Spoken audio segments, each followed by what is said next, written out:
नमस्कार, आप सभी का मेरे चैनल पर स्वागत है। आज मैं आप लोगों को एक हिंदी कहानी सुनाती हूँ जिसका शीर्षक है ईश्वर जो करते हैं अच्छे के लिए ही करते हैं।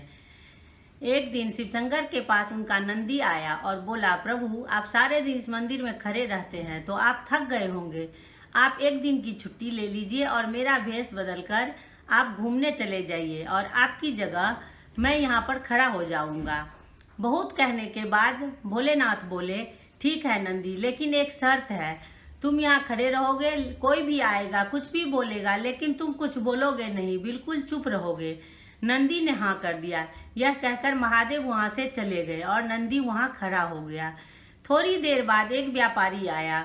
उसने कहा, प्रभु मैं नया व्यापार शुरू करने जा रहा हूँ, आप अपनी कृपा बनाए रखना। इतना कहते हुए उसके जेब से उसका पर्स नीचे गिर गया और उसे पता नहीं चला और वह वहाँ से चला गया। कुछ ही देर बाद वहाँ एक गरीब आदमी आया और वह बोला, प्रभु मेरे घर में खाने को कुछ नहीं है, आप मेरी मदद करें। इतनी देर में उसकी नज़र उस गिरे हुए पर्स पर पड़ी और वह पर्स उठाकर चल दिया। अब नंदी कुछ बोलना चाहता था लेकिन उन्होंने महादेव को वचन दिया था, इसीलिए वह चुप रहा। थोड़ी देर बाद फिर एक नाविक आया। नाविक ने बोला, प्रभु मैं समुद्र में जा रहा हूँ, आप अपनी कृपा बनाए रखना। ये कह ही रहा था कि इतने में वह व्यापारी पुलिस को लेकर वहाँ पहुँच गई और कहने लगा कि इसी नाविक ने मेरा बटुआ चुराया है।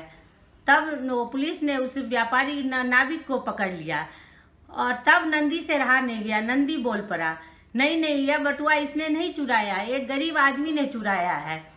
इसके बाद पुलिस उस गरीब आदमी को पकड़कर जेल में दे दिया।